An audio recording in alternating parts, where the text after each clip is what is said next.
Huko nyewe mnasemaje? Wapigwe. Awe na hela au asiwe na hela? Akiwa na hela na mimi nitapata kiatu. Awe na kazi. Tunarudisha kazi kwenye mikono. Kazi.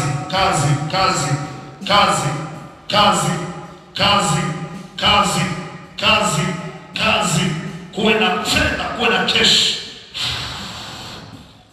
Haya, kunesa asaidie na wazazi wako. Mzaliwa wa kwanza, ninakutenganisha na miungu, ninakutenganisha na mizimu, ninakutenganisha na uchawi, ninakutenganisha na kila roho mbaya, ninakutenganisha na kila mwanaume aliyekuwa anachochea hasira ndani yako mpaka kifua kinajaa. Huyo mwanaume wa kuzimu akuache leo, akuache leo. Haya, wewe mwanaume wa kuzimu, mwache wewe, mwache.